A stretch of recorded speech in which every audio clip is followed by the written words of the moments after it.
143장입니다. 어려운 일 당할 때 나의 믿음 적으나 의지하는 내 주를 더욱 의지합니다. 세월 지나갈수록 의지할 것뿐일세. 무슨 일을 당해도 예수 의지합니다. 성령께서 내 마음 밝히 비춰주시니 인도하심 따라서 주만 의지합니다. 세월 지나갈수록 의지할 것뿐일세. 무슨 일을 당해도 예수 의지합니다. 밝을 때의 노래와 어두울 때의 기도로 위태할 때 도움을 주께 간구합니다. 세월 지나갈수록 의지할 것뿐일세. 무슨 일을 당해도 예수 의지합니다. 생명 있을 동안에 예수 의지합니다. 천국 올라가도록 의지할 것뿐일세. 세월 지나갈수록 의지할 것뿐일세. 무슨 일을 당해도 예수 의지합니다. 아멘. 오늘 우리에게 주시는 말씀 요한복음 7장 45절부터 52절까지 말씀입니다. 요한복음 7장 45절로 52절 말씀.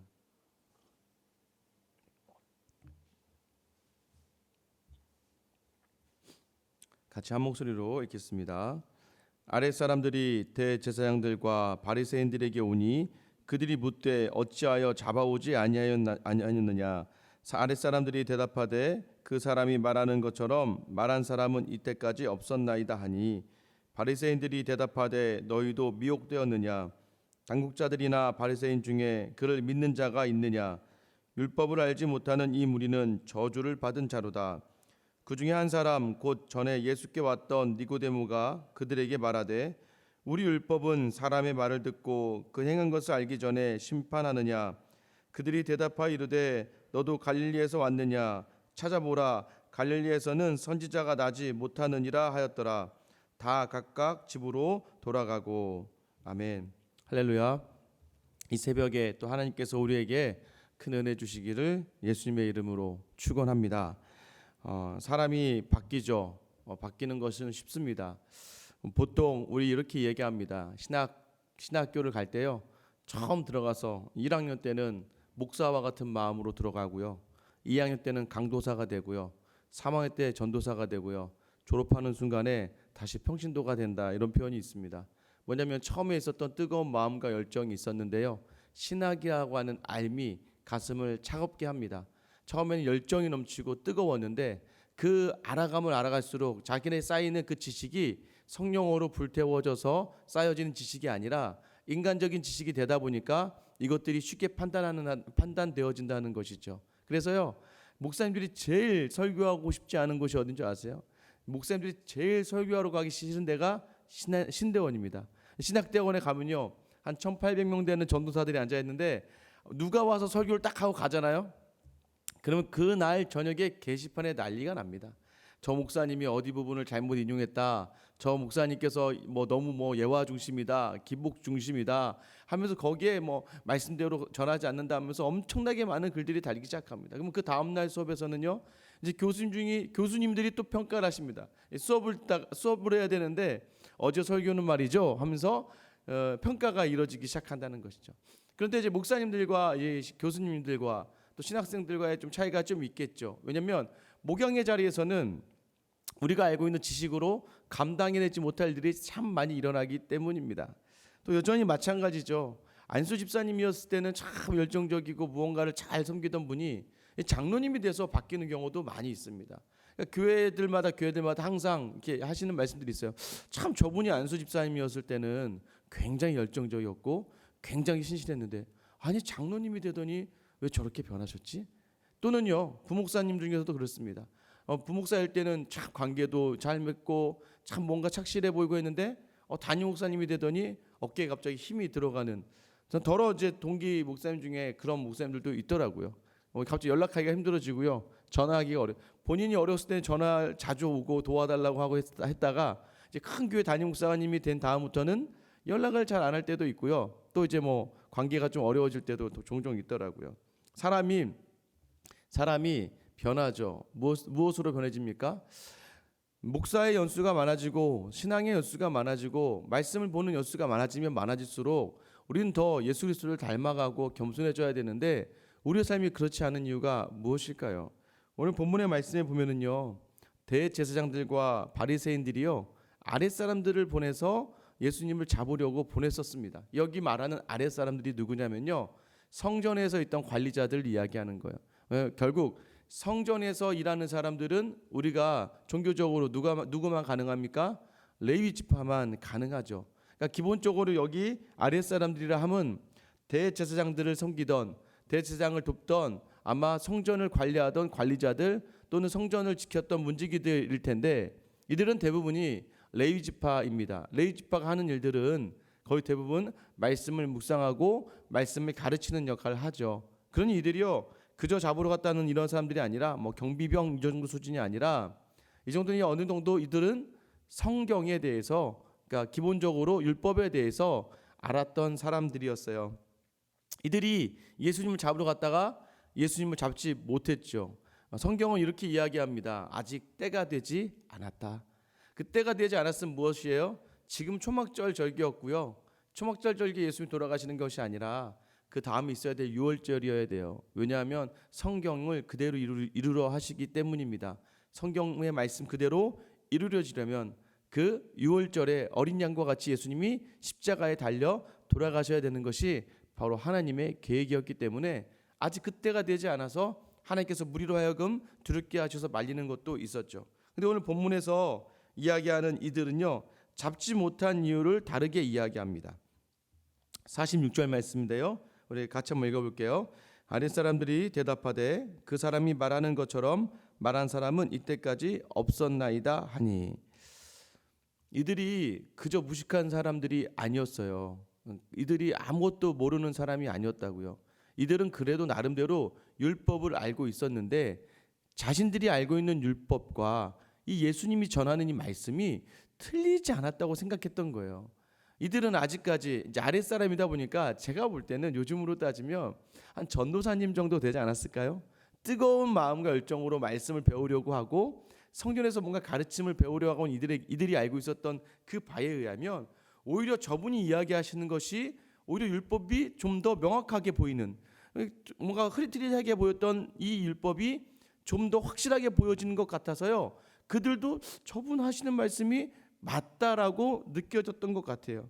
그래서 그 사람이 말하는 것처럼 말한 사람은 자신들이 봤을 때 이때까지 없었다는 거예요. 오히려 이들은요, 율법을 공부하는 과정 중에서 오히려 저 사람이 말한 것이 참이다라고 확신했었습니다. 자, 그런데요, 바로 이어지는 말에 그들이 이제 꼬리를 내립니다. 47절부터 49절인데요. 바리새인들이 대답하되 너희도 미혹되었느냐? 너희도 미혹되었느냐라고 물어보는 거예요.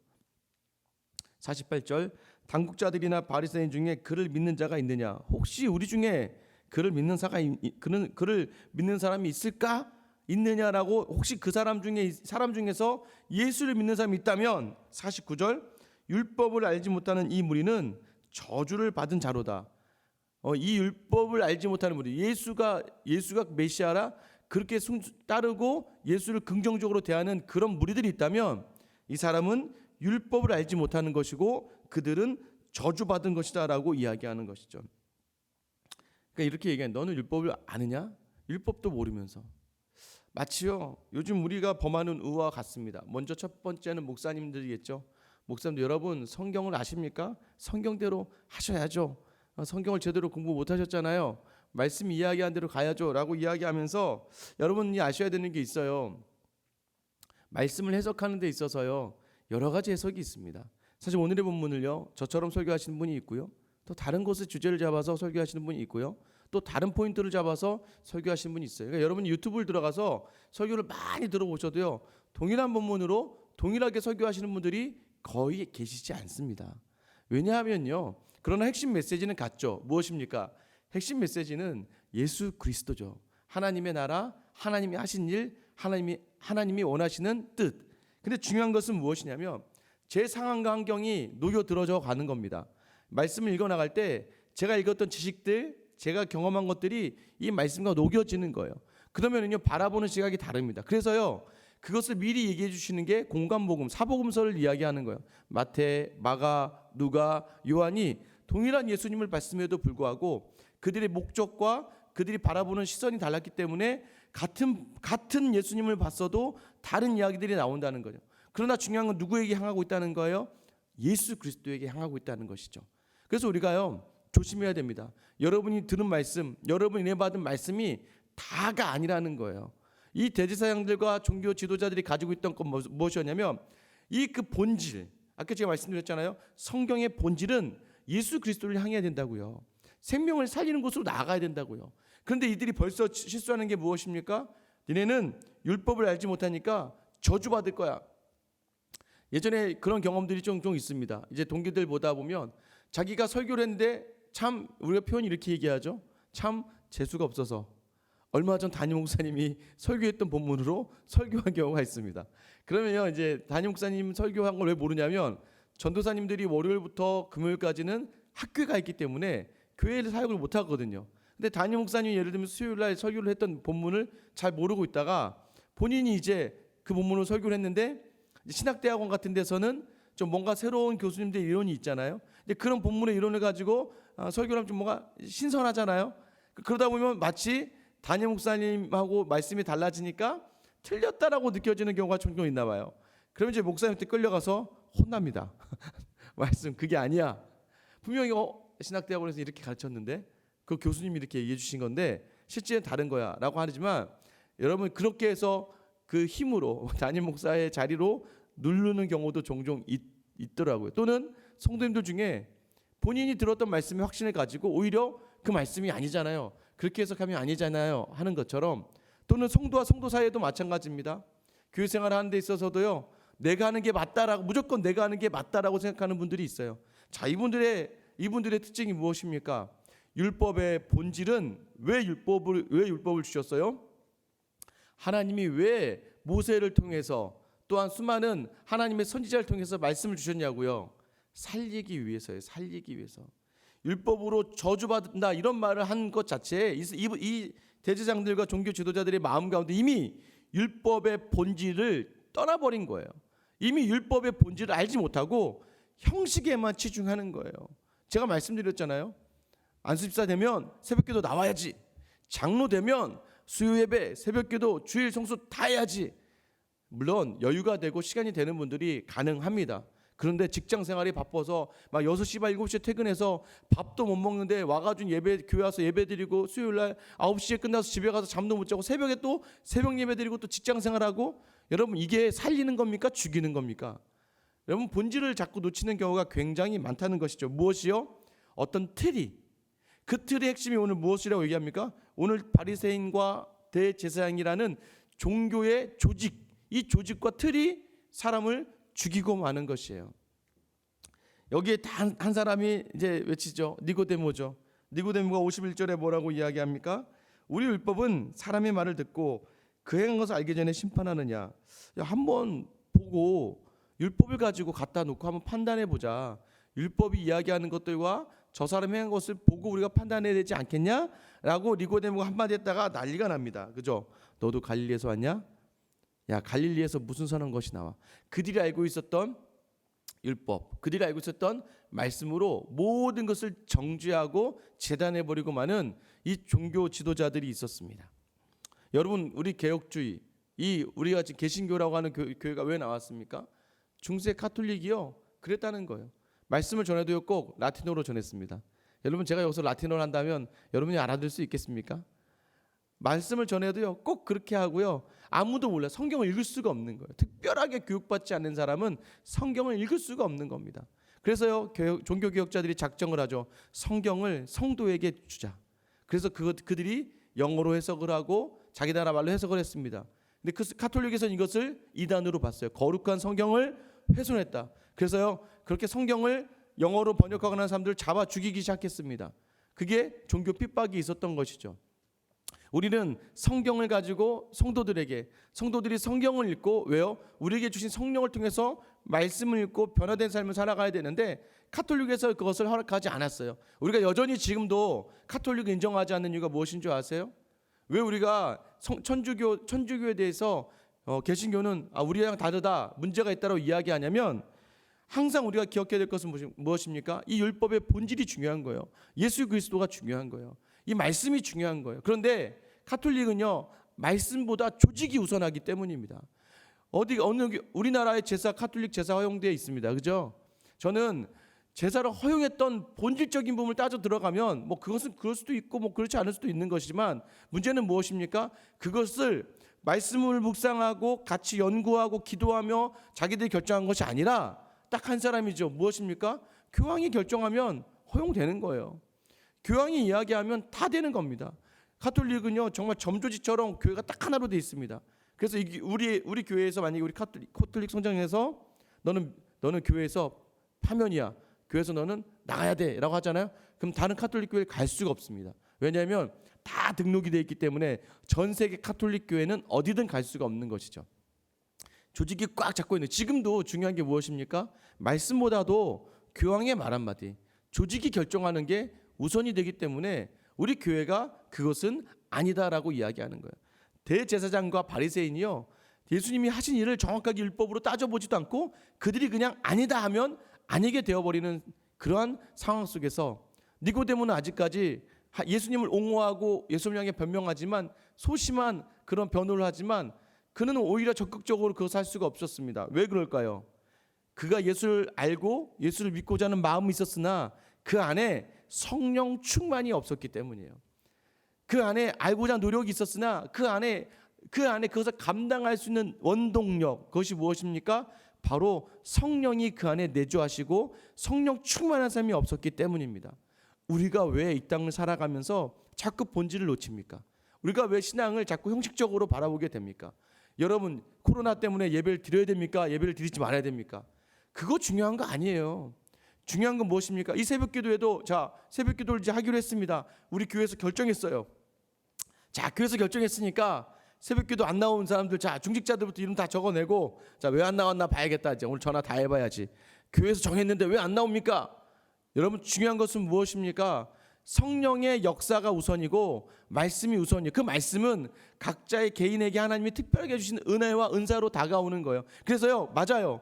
예배를 교회에서 드리기로 했어요. 내 마음이 그것에 순종이 일어나가면 나가면 돼요. 그러나 그 마음 가운데 아주 어려움이 있고 불편함이 있으면 여러분이 기도한 대로 그 말씀의 중심대로 나오지 않아도 왜 위험할 수 있으니까. 또 믿지 않는 가족과 함께 사는 경우에 내가 막 무턱대고 나가버리면 가족들이 교회에 대한 마음을 어떻게 가질 수 있겠습니까?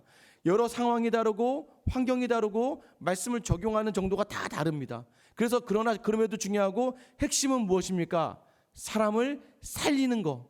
내가 나와서 이 새벽의 제단에 기도하는 게 사람을 살리는 것이라고 한다면 나와서 기도해야 돼요. 그러나 나오고 싶은 마음이 너무나 애타고 간절한데도 불구하고 나오지 못하는 안타까움을 가지고 그 집에 그 구덩이에 앉아서 조용히 눈물 흘리며 기도하는 것, 그것 또한 내 가족을 살리고 내 가족을 언젠가 전도하기로 작정하는 마음 가운데, 또는 아직은 내 믿음이 그 정도가 아니어서 내 믿음의 연약함을 인정하며 그 자리에서 기도하는 것 또한 귀하고 감사한 것이. 중요한 건 무엇입니까? 그 안에 성령의 역사를 통하여 그 성령의 이끌림대로 나아가는 모든 것들은 다 옳다라는 것이에요. 우리가 담대하지 못한 이유가 무엇입니까? 세상의 눈치를 보고 교회의 눈치를 보는, 참 우리 성도님들 참 힘들 것 같아요. 그죠? 교회 나가자니 세상의 눈치가 보이고, 또 교회 안 나가자니 또 교회의 눈치가 보고. 여러분 안에 있는 성령의 음성대로 행하셔도 됩니다. 하나님이 그것을 가지고 사람을 함부로 판단하거나 사람을 함부로 정죄하지 않으세요. 저도 마찬가지예요. 새벽기도, 물론 제가 어제 우리 교회는 이제 뭐 자리도 여유가 있으니까 띄엄띄엄 앉으셔서 새벽기도 드리면 됩니다 라고 얘기했지만, 새벽기도 안 나온다고 해서 저는 괜찮습니다. 왜냐하면 여러분 가정에서 성령이 주신 마음 그대로 하나님과 정직하게 소통하는 것, 그리고 언젠가 지나면 어떤 순간에 사람들이 감당을 못할 놀라운 성령의 능력으로 말미암아 신앙의 모습으로 나타낼 수 있는 그런 확신이 있기 때문입니다. 여러분, 우리 안에요, 우리의 지식과 경험이 너무나 말씀을 앞서가면 안 돼요. 우리의 열심과 우리의 열정이요, 하나님의 그 본질을 우선하면 안 되는 거예요. 무엇을 하든 가장 중요한 건 무엇입니까? 생명을 살리는 것, 예수 그리스도가 드러나는 것. 그래서 여러분 더 기도하셔야 돼요. 어떻게 해요? 성령 충만 달라고 기도하셔야 돼요.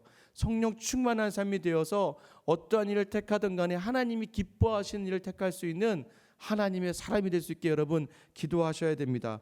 그 말씀과 그 마음에 집중하여 하루를 살아낼 수 있는 귀한 날이 되어야 돼요. 습관과 관습과 직분을 버리고요, 참된 성도로 예수의 사랑을 받아선 자리를 고백하면서 오늘도 그 은혜대로 내 안에 있는 성령의 음성을 들으며 나의 가족을 살리는 일 택하시기 바랍니다. 나의 교회를 더욱더 새롭게 하는 일을 택하시기 바랍니다. 그 일을 통하여 우리가 이렇게 종교적인 마음과 형식으로만 얽매여서 껍데기만 있는 신앙이 아니라 매일매일 우리의 삶이 아프고 힘들지만 생명을 살려내고 기쁨을 누리고 즐거움을 누릴 수 있는 믿음의 자리가 될 수 있기를 예수님의 이름으로 축원합니다. 이제 같이 한번 기도하실게요. 이제 기도하실 때, 주님, 말씀이 우선이 되고 성령이 우선이 되는 우리 하루가 되게 하여 주시옵소서. 교회라는 조직의 눈치를 보는 게 아니에요. 이 나라, 이 민족, 사람의 눈치를 보는 게 아니에요. 여러분, 자꾸 사람의 눈을 보고 사람을 신경 쓰고 형식을 신경 쓰다가 그 마음이 외식을 할 수가 있습니다. 오늘 이 시간 여러분 기도하실 때, 하나님, 정말 대제사장과 증교 지도자들이 율법을 많이 알았어도 그들은 생명을 살리지 못했어요. 그들은 예수를 알아보지 못했어요. 오늘 여러분 안에 오신 예수를 만나길 소망합니다. 오늘 여러분 안에 내재하시는 성령의 역사를 경험하길 소망합니다. 그동안 나의 인간적인 생각으로 핑계댔던 것들을 회개하시고요, 또는 그동안 나의 열정과 열심과 나의 지식과 나의 경험으로 모든 판단했던 것들을 회개하시기 바랍니다. 오직 성령입니다. 오직 예수입니다. 주님, 오늘 내 안에 오셔서 내 안에 내주하시고 나를 이끌어 주셔서 죽을 것 같은 포기와 죽을 것 같은 내어놓음이 있다 할지라도 넉넉하게 감당해내고 담대하게 하루를 살아내서 내 가정과 내 교회를 살리는 귀한 우리 가정 될 수 있게 해달라고 기도하시고요, 또 특별히 이 교회를 위해서 기도하시기 바랍니다. 말씀이 우선하는 교회, 성령이 이끄시는 교회, 생수의 강 교회가 되게 해달라고 여러분 기도해 주시고요, 코로나 사태가 이제 점점 잠잠해지지만 아직도 그 영향력이 있습니다. 하나님, 이 사태를 통하여 가정이 살아나고, 이 사태를 통하여 다시 한국 교회가 살아나고, 이 사태를 통하여 이 나라 민족이 다시 한번 새롭게 되는 귀한 역사가 있게 해달라고 여러분 기도해 주시기를 소망합니다. 우리 선교사님을 위해 기도하실 때는요, 김기욱 선교사님을 위해서 기도하셨으면 좋겠습니다. 미얀마 양곤에 선교센터를 지으려고 하는데요, 본인이 원해서가 아니라 이제 후원하는 교회에서 선교센터를 지었으면 좋겠다면서 후원해 주시기로 하셨대요. 그런데 제시된 가격과 양곤에서 그걸 지으려고 하면 너무나 차이가 많이 나서 이제 양곤에서 한 1시간 정도 떨어진 지역을 돌아보면서 정말 그 지역에 많은 사람들 전도할 수 있는 귀한 공동체를 만들어내고자 노력하며 지금 계속 발품을 팔고 있는데요, 하나님 좋은 장소를 이끌어 주셔서 그 미얀마의 좋은 하나님의 영혼들을 이끌어내기 부족함없는 그러한 선교센터가 완공될 수 있도록 여러분 특별히 기도해 주셨으면 좋겠습니다. 오늘 시간 나와 교회와 나라와 민족과 선교를 위해서 우리 주님이라만 부르며 기도하며 나아가겠습니다. 주여, 하나님, 오늘도 이